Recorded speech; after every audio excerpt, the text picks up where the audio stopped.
कुछ ही सेकंडों में एक बंदरगाह जमीन से मिटा दिया गया। एक शहर पल भर में खंडहर बन गया। अथाह समुद्र को सीधे चीर दिया गया और जो पहाड़ कभी अजय माने जाते थे वे एक झटके में समतल हो गए। यहां तक कि पूरे हिरोशिमा को तबाह करने वाला परमाणु बम लिटिल बॉय भी शीर्ष 3 में जगह नहीं बना पाया और जो पहले स्थान पर है उसने तो सीधे सीधे मानव इतिहास की दिशा ही बदल दी। विस्फोट मानव इतिहास की सबसे भयावह दुर्घटनाओं में से एक है जो एक ही क्षण में आसपास की हर चीज को नष्ट कर सकता है और अनगिनत लोगों की जान ले सकता है। आज मैं आप सभी के साथ मानव इतिहास में हुई सबसे शक्तिशाली 10 विस्फोटों पर नजर डालने वाला हूं।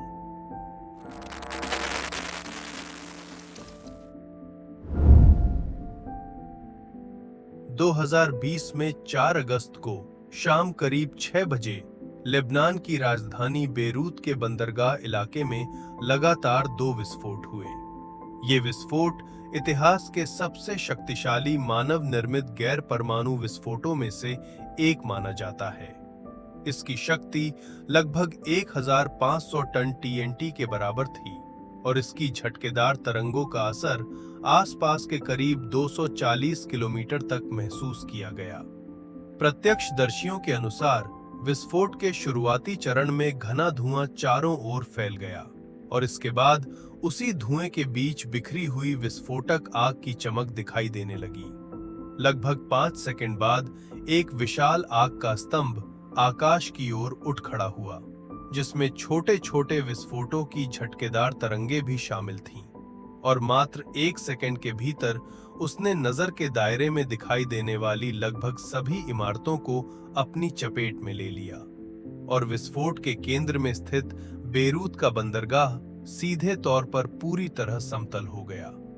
आसपास की इमारतें भी पूरी तरह नष्ट हो गईं और कई इलाकों को गंभीर क्षति पहुंची। विस्फोट का दृश्य किसी प्रलय जैसा था। चारों ओर लड़खड़ाते हुए घायल लोग, जमीन पर बिखरा हुआ टूटा कांच और क्षतिग्रस्त वाहन दिखाई दे रहे थे। कुछ कंटेनर विस्फोट की ताकत से उछलकर मुड़ गए और पूरा इलाका अराजकता में डूबा हुआ था। यहां तक कि विस्फोट स्थल से 10 किलोमीटर से अधिक दूर स्थित राष्ट्रपति भवन भी इससे बच नहीं सका। ये कहना अतिशयोक्ति नहीं होगी कि इस विस्फोट ने सीधे तौर पर आधे शहर को नष्ट कर दिया, जिसके परिणाम स्वरूप 220 लोगों की मौत हुई, 6500 से अधिक लोग घायल हुए, 3 लोग लापता हो गए, 3 लाख लोग बेघर हो गए और प्रत्यक्ष आर्थिक नुकसान 150 अरब अमेरिकी डॉलर तक पहुंच गया। दुर्घटना के बाद स्थानीय सरकार ने तुरंत एक आपात जांच शुरू की और जांच में यह सामने आया कि विस्फोट कई साल पहले सीमा शुल्क द्वारा जब्त की गई 2750 टन अमोनियम नाइट्रेट के कारण हुआ था। इन रासायनिक पदार्थों के अनुचित भंडारण के साथ साथ गोदाम में अन्य आतिशबाजी सामग्री मौजूद होने के कारण अंततः यह विनाशकारी भीषण विस्फोट हुआ। 1986 में 26 अप्रैल को यूक्रेन के चेर्नोबिल परमाणु ऊर्जा संयंत्र में एक ऐसी परमाणु आपदा हुई जिसने पूरी दुनिया को हिला दिया। एक सुरक्षा परीक्षण के दौरान संचालन में हुई गलतियों और डिजाइन संबंधी खामियों के कारण रिएक्टर 4 अचानक नियंत्रण से बाहर हो गया और इसके परिणाम स्वरूप एक भीषण विस्फोट हुआ। इस विस्फोट ने न केवल 2000 टन वजन वाले रिएक्टर के ढक्कन को उड़ा दिया, बल्कि भारी मात्रा में रेडियोधर्मी पदार्थ भी वातावरण में छोड़ दिए, जिनकी मात्रा हिरोशिमा परमाणु बम से 400 गुना से अधिक थी। इस विस्फोट से उत्पन्न रेडियोधर्मी बादल ने सीधे तौर पर यूरोप की लगभग 1,90,000 वर्ग किलोमीटर भूमि को ढक लिया और एक अभूतपूर्व पर्यावरणीय संकट को जन्म दिया। दुर्घटना के बाद 3,50,000 लोगों को मजबूरन अपने घर छोड़कर निकाला गया और लगभग 6 लाख लोग उच्च स्तर की विकिरण खुराक के प्रभाव में आए। परमाणु संयंत्र के 30 ऑपरेटरों और दमकल कर्मियों की विकिरण के संपर्क में आने से मृत्यु हो गई, जबकि अन्य 237 लोग तीव्र विकिरण रोग से ग्रस्त हो गए। इस दुर्घटना से होने वाला आर्थिक नुकसान 7,000 अरब तक पहुंच गया। ये घटना व्यावसायिक परमाणु ऊर्जा के इतिहास में एकमात्र ऐसी दुर्घटना थी जिसमें विकिरण से संबंधित मौतें हुईं, और साथ ही यह अब तक की सबसे महंगी दुर्घटना भी मानी जाती है। इसका प्रभाव इतना व्यापक था कि आने वाले दसियों हजार वर्षों तक यह क्षेत्र रहने और खेती करने के योग्य नहीं रह सका। और भी भयावह बात यह है कि इस विस्फोट ने सोवियत संघ की राजनीति पर भी स्पष्ट प्रभाव डाला, और यहां तक कि उसने सोवियत संघ के विघटन की प्रक्रिया को सीधे तौर पर तेज कर दिया। एक सदी से निष्क्रिय पड़ा हुआ ज्वालामुखी जब फटता है तो वो कितना भयावह होता है। 1980 में 18 मई को अमेरिका के वॉशिंगटन राज्य के स्कैमानिया काउंटी में स्थित माउंट सेंट हेलेंस ज्वालामुखी में एक बड़ा विस्फोट हुआ। 2013 के जून तक ये अब भी अमेरिका के इतिहास में मृत्यु संख्या के लिहाज से सबसे अधिक और आर्थिक नुकसान के मामले में सबसे भारी विस्फोट माना जाता है। ये विस्फोट साधारण नहीं था, बल्कि ये एक दुर्लभ पार्श्वीय विस्फोट था जिसकी शक्ति अविश्वसनीय रूप से अत्यधिक थी। इसमें कुल 24 करोड़ टन TNT के बराबर ऊर्जा मुक्त हुई, जिनमें से 7 करोड़ टन ऊर्जा सीधे विस्फोट के रूप में निकली। इस विस्फोट की तीव्रता द्वितीय विश्व युद्ध के दौरान जापान के हिरोशिमा में गिराए गए लिटिल बॉय परमाणु बम की तुलना में लगभग 1600 गुना अधिक थी। जब ज्वालामुखी फटा तो भारी मात्रा में ज्वालामुखीय राख आकाश की ओर उठी और विस्फोट का स्तंभ 24,400 मीटर से अधिक ऊंचाई तक पहुंच गया, जो सीधे वायुमंडल में प्रवेश कर गया। ये ज्वालामुखीय राख 11 राज्यों में फैल गई और कई क्षेत्रों में राख की मोटाई कई मीटर तक पहुंच गई, जिससे कारें पूरी तरह से दब गईं। इसी दौरान ज्वालामुखी पर मौजूद बर्फ, हिम और कई पूरी की पूरी हिमनदें तेजी से पिघल गईं, जिससे एक बड़े पैमाने का ज्वालामुखीय मलबा प्रवाह बना। इस प्रवाह ने कुल 27 पुलों और 31 जहाजों को नष्ट कर दिया और 570 वर्ग किलोमीटर भूमि को पूरी तरह खंडहर में बदल दिया। इस आपदा में 57 लोगों की मौत हुई, हजारों जंगली जानवर मारे गए और इससे होने वाला आर्थिक नुकसान 1 अरब अमेरिकी डॉलर से अधिक रहा। मानव इतिहास में किए गए परमाणु परीक्षणों में 1946 में प्रशांत महासागर के बिकनी एटोल में किया गया परमाणु परीक्षण निस्संदेह सबसे स्तब्ध कर देने वाली घटनाओं में से एक था। ये परीक्षण ऑपरेशन क्रॉसरोड्स का हिस्सा था, जिसका मुख्य उद्देश्य नौसैनिक जहाजों की परमाणु हमले का सामना करने की क्षमता का मूल्यांकन करना था। 25 जुलाई को अमेरिकी सेना ने स्थानीय निवासियों को वहां से हटा लिया, क्योंकि वे एटोल की लैगून के नीचे 27 मीटर गहरी जलपरत में 3000 टन शक्ति वाले परमाणु बम का विस्फोट करने की तैयारी कर रहे थे। ये मानव इतिहास में पहली बार किया गया जलमग्न परमाणु परीक्षण था। जब परमाणु बम लैगून की गहराई में फटा तो समुद्र तल को भारी ऊर्जा ने एक ही पल में चीर दिया, जिससे 9.1 मीटर गहरा और 609 मीटर चौड़ा एक विशाल जलगर्त बन गया। लेकिन यह विस्फोट केवल पानी के नीचे तक सीमित नहीं रहा। जब इसकी प्रचंड झटकेदार शक्ति ऊपर की ओर धकेली गई तो जल सतह के ऊपर 1.6 किलोमीटर से अधिक ऊंचाई वाला एक विशाल जल गुंबद बन गया, जिसकी ऊंचाई दुबई टावर और शंघाई सेंटर टावर की संयुक्त ऊंचाई से भी अधिक थी। लेकिन बात यहीं खत्म नहीं हुई, क्योंकि समुद्री तरंगों की झटकेदार तरंग ने तेजी से लगभग 28.6 मीटर ऊंची एक सुनामी पैदा कर दी। ये विशाल लहर इतनी प्रचंड थी कि उसने लगभग 27,000 टन वजन वाले ड्रेडनॉट श्रेणी के युद्धपोत आर्कनसास को सीधे ऊपर उठा लिया। इसी दौरान आसपास मौजूद अन्य 8 जहाज भी इसकी चपेट में आ गए और अंततः आर्कनसास के साथ समुद्र की गहराइयों में डूब गए। जबकि कुछ अन्य जहाज जो किसी तरह बच निकले, वे सभी रेडियोधर्मी पदार्थों से दूषित हो गए। 1945 में जब यूरोप में द्वितीय विश्व युद्ध समाप्ति के करीब था, तब एशिया में युद्ध की लपटें अभी भी जल रही थीं। जापान ने मित्र देशों की पोट्सडैम घोषणा को स्वीकार करने से इनकार कर दिया और संघर्ष जारी रखने का निर्णय लिया। अमेरिकी खुफिया सूचनाओं के अनुसार जापान ने क्यूशू द्वीप पर 5,60,000 से अधिक सैनिकों को तैनात कर रखा था और हजारों कामिकाजे विशेष आक्रमण विमानों को तैयार किया था ताकि अमेरिकी सेना के आक्रमण का अंत तक प्रतिरोध किया जा सके। इस स्थिति का सामना करते हुए अमेरिकी राष्ट्रपति हैरी एस ट्रूमैन ने एक ऐसे हथियार का उपयोग करने का निर्णय लिया जो पहले कभी इस्तेमाल नहीं किया गया था, परमाणु बम। लिटिल बॉय कोडनाम वाला यह परमाणु बम जापान के हिरोशिमा शहर को निशाना बनाने वाला था। इस शहर की आबादी लगभग 5,50,000 थी। यह ओटा नदी के मुहाने पर स्थित था और एक महत्वपूर्ण सैन्य औद्योगिक उत्पादन केंद्र तथा परिवहन केंद्र होने के कारण हिरोशिमा प्राथमिक हमले के लक्ष्य के रूप में चुना गया।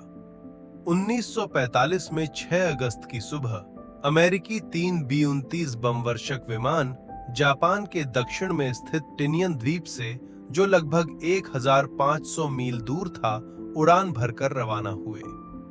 लिटिल बॉय ले जाने वाला एनोला गे बमवर्षक सुबह 8:15 पर लक्ष्य क्षेत्र के ऊपर पहुंचा और परमाणु बम नीचे गिराया गया, जिसका निशाना हिरोशिमा शहर के केंद्र में स्थित एक शल्य चिकित्सा क्लिनिक था। बम के विस्फोट के बाद एक ही क्षण में 15,000 टन TNT के बराबर विनाशकारी ऊर्जा मुक्त हुई। हालांकि बम में मौजूद यूरेनियम का केवल 20% ही विखंडन से गुजरा था, लेकिन उस क्षण की शक्ति पूरे शहर को आग के समुद्र में बदलने के लिए पर्याप्त थी। एक तीव्र, चकाचौंध कर देने वाली रोशनी के साथ गर्मी की लहर ने एक ही पल में पूरे हिरोशिमा को अपनी चपेट में ले लिया और जमीन का तापमान तेजी से 7,000 फ़ारेनहाइट तक पहुंच गया। विस्फोट के केंद्र से 1 किलोमीटर के भीतर मौजूद लोग एक ही क्षण में वाष्पीकृत हो गए और कुछ किलोमीटर दूर मौजूद लोग भी इससे बच नहीं सके। यहां तक कि कांस्य की मूर्तियां भी पिघल गईं और छतों की टाइलें अत्यधिक तापमान के कारण आपस में पिघलकर जुड़ गईं। आंकड़ों के अनुसार इस आपदा में सीधे तौर पर कम से कम 80,000 लोगों की जान गई और इसके बाद के दिनों में विकिरण और विभिन्न चोटों के कारण और भी कई लोगों की मृत्यु होती चली गई। फैट मैन हिरोशिमा पर गिराए गए लिटिल बॉय की तुलना में कहीं अधिक जटिल इम्प्लोजन प्रकार का परमाणु बम था। इसे दूसरे परमाणु हमले के लिए चुना गया और यह हमला 1945 में 9 अगस्त को किया गया, पहले विस्फोट के ठीक 3 दिन बाद। उस दिन अमेरिकी सेना की मूल योजना जापान के औद्योगिक शहर कोकुरा पर बमबारी करने की थी, लेकिन मौसम की वजह से कोकुरा के ऊपर धुआं छाया हुआ था, बादल घने थे और दृश्यता बेहद कम थी, जिससे परमाणु बम गिराने का कार्य बहुत कठिन हो गया। ऐसे में B-29 बमवर्षक के पायलट चार्ल्स विलियम स्विनी को योजना बदलनी पड़ी और लक्ष्य को दूसरे विकल्प नागासाकी की ओर मोड़ दिया गया। लगभग 503 मीटर की ऊंचाई पर फैट मैन नागासाकी के ऊपर विस्फोटित हुआ। इसकी शक्ति लिटिल बॉय से कहीं अधिक थी। फैट मैन का वजन 4,536 किलोग्राम था और इसने लगभग 22,000 टन TNT के बराबर विस्फोटक ऊर्जा मुक्त की। प्रारंभिक झटके और विस्फोट ने तुरंत ही लगभग 40,000 लोगों की जान ले ली और इसके बाद विस्फोट से उत्पन्न विकिरण और चोटों का प्रभाव लगातार फैलता रहा। 1946 की शुरुआत तक इसी कारण से 30,000 से अधिक लोगों की और मौत हो चुकी थी। हालांकि वास्तविक मौतों का सिलसिला यहीं नहीं रुका। समय के साथ नागासाकी की परमाणु विस्फोट ने लंबे समय तक रहने वाले परिणाम पैदा किए। इसके बाद के 5 वर्षों में परमाणु विकिरण और उससे जुड़ी चोटों के कारण होने वाली मौतों की संख्या 1 मिलियन से अधिक हो गई, और जो लोग बच गए उनकी हालत भी बेहतर नहीं थी। उनके कई वंशजों में विकृतियां और तरह तरह की स्वास्थ्य समस्याएं सामने आईं। नागासाकी की यह आपदा केवल जीवन के विनाश तक सीमित नहीं थी। शहर की बुनियादी संरचनाएं लगभग एक ही पल में राख में बदल गईं। हजारों परिवारों ने अपने प्रियजनों और घरों को खो दिया। नागासाकी की अर्थव्यवस्था और सामाजिक व्यवस्था पूरी तरह से अस्त व्यस्त हो गई, और आने वाले कई दशकों तक उसका सामान्य रूप से उबर पाना बेहद कठिन रहा। परमाणु परीक्षण 1954 में 1 मार्च को अमेरिका ने प्रशांत महासागर के बिकनी एटोल में दुनिया को स्तब्ध कर देने वाला एक परमाणु परीक्षण किया, कैसल ब्रावो। यह परीक्षण ऑपरेशन कैसल का हिस्सा था, जिसे अमेरिकी परमाणु ऊर्जा आयोग और अमेरिकी रक्षा विभाग ने संयुक्त रूप से अंजाम दिया। इसका उद्देश्य अधिक शक्तिशाली परमाणु उपकरणों का परीक्षण करना और भविष्य के परमाणु हथियारों के विकास के लिए मार्ग प्रशस्त करना था। कैसल ब्रावो इतिहास में पहला हवाई गिराए जाने वाला थर्मोन्यूक्लियर हथियार परीक्षण था। डिजाइनरों ने इसकी विस्फोटक क्षमता मूल रूप से 5 से 6 मेगाटन आकी थी, लेकिन वास्तविक विस्फोट की शक्ति चौंकाने वाली 15 मेगाटन तक पहुंच गई, यानी अनुमान से सीधे 3 गुना अधिक। इसकी शक्ति द्वितीय विश्व युद्ध के दौरान हिरोशिमा और नागासाकी में हुए परमाणु विस्फोटों की तुलना में लगभग 1000 गुना थी। इस गलत अनुमान का कारण यह था कि वैज्ञानिकों ने सूखे लिथियम ड्यूटेराइड के प्रभाव को कम आंका, जो परमाणु संलयन ईंधन का एक प्रमुख घटक है। इस संलयन ईंधन के उपयोग ने विस्फोट की शक्ति को अत्यधिक बढ़ा दिया। विस्फोट के केवल 6 मिनट के भीतर लगभग 6.4 किलोमीटर व्यास और 39.6 किलोमीटर तक ऊंचाई वाला एक विशाल मशरूम बादल बन गया। हालांकि इस परीक्षण ने अत्यंत गंभीर रेडियोधर्मी प्रदूषण भी पैदा किया, जिसका पास के द्वीपों पर रहने वाले लोगों और परीक्षण में शामिल सैनिकों पर गहरा असर पड़ा। लंबे समय तक उन्हें अपने सामने मौजूद परमाणु विकिरण के जोखिमों की कोई जानकारी नहीं थी। कई नवजात शिशुओं में जन्म के साथ ही विभिन्न शारीरिक विकृतियां दिखाई दीं, और अनेक वयस्कों को एक समय पर ल्यूकेमिया जैसी स्वास्थ्य समस्याओं का सामना करना पड़ा। इस घटना ने अंतर्राष्ट्रीय समुदाय का व्यापक ध्यान आकर्षित किया। भारत के पूर्व प्रधानमंत्री नेहरू ने वैश्विक स्तर पर परमाणु विरोध की अपील शुरू की और परमाणु परीक्षणों को रोकने की मांग की। 1908 में 30 जून की सुबह 7 बजे रूस के साइबेरिया में तुंगुस्का नदी के पास एक भीषण विस्फोट हुआ। स्थानीय लोगों के अनुसार उस समय एक विशाल अग्निपिंड दक्षिण पूर्व से उत्तर पश्चिम की दिशा में आकाश को चीरता हुआ गुजरा।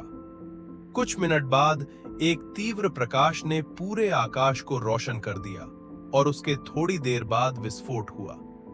गर्जना जैसी भीषण आवाज 1000 किलोमीटर के दायरे तक सुनी गई। यहां तक कि पूरे यूरेशियाई महाद्वीप में फैले भूकंप मापने वाले स्टेशनों ने भी इस कंपन को दर्ज किया।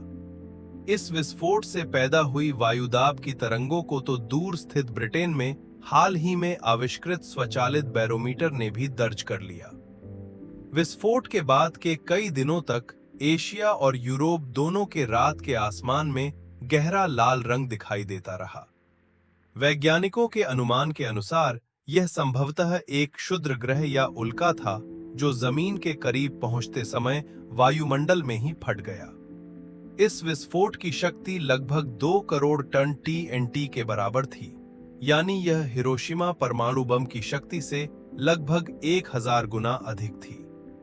विस्फोट की घटना ने सीधे तौर पर साइबेरिया के 2150 वर्ग किलोमीटर जंगल को नष्ट कर दिया, जिनमें से 80 करोड़ पेड़ सीधे जलकर खत्म हो गए और कई जंगली जानवर एक ही पल में राख में बदल गए। इस विस्फोट से पैदा हुई झटकेदार तरंग ने प्रत्यक्षदर्शियों को कई मीटर दूर तक उछाल दिया और अनगिनत खिड़कियों के शीशे टूटकर चकनाचूर हो गए।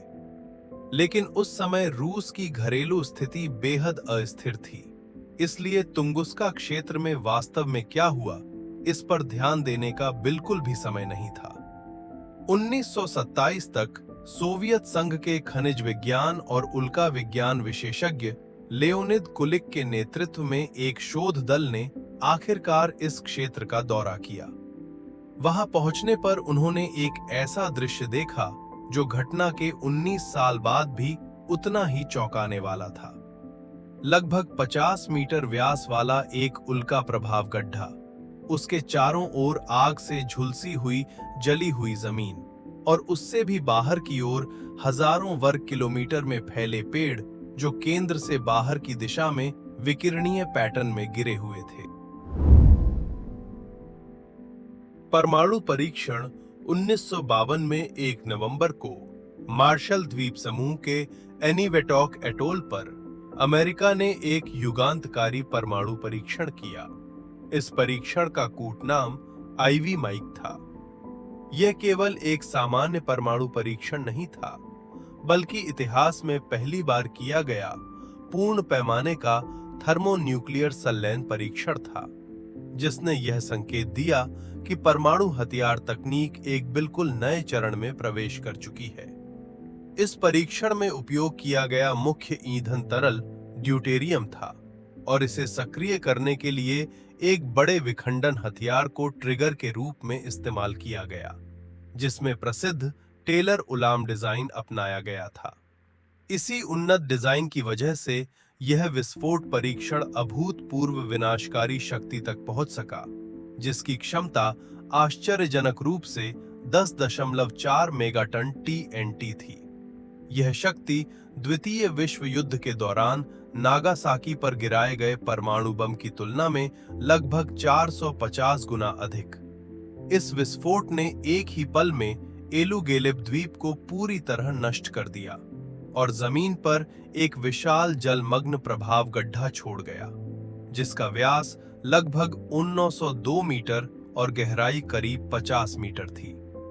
इसके अलावा विस्फोट से बना मशरूम बादल 41 किलोमीटर तक ऊंचा उठा और रेडियोधर्मी धूल वायुमंडल में तेजी से फैल गई, जिससे लगभग 56 किलोमीटर व्यास का एक प्रदूषित क्षेत्र बना और आसपास के पर्यावरण पर लंबे समय तक गंभीर नकारात्मक प्रभाव पड़े। हालांकि अमेरिकी सरकार ने शुरुआत में इस परीक्षण को गोपनीय रखने की कोशिश की, लेकिन क्योंकि इस परीक्षण में 9,350 सैन्यकर्मी और 2,300 नागरिक शामिल थे, इसके विशाल पैमाने और विस्फोट के प्रभाव ने गोपनीयता बनाए रखना बेहद कठिन बना दिया। अंततः मजबूर होकर 1953 में 7 जनवरी को अमेरिकी राष्ट्रपति हैरी ट्रूमन ने पूरी दुनिया के सामने आधिकारिक रूप से हाइड्रोजन बम के अस्तित्व का खुलासा किया।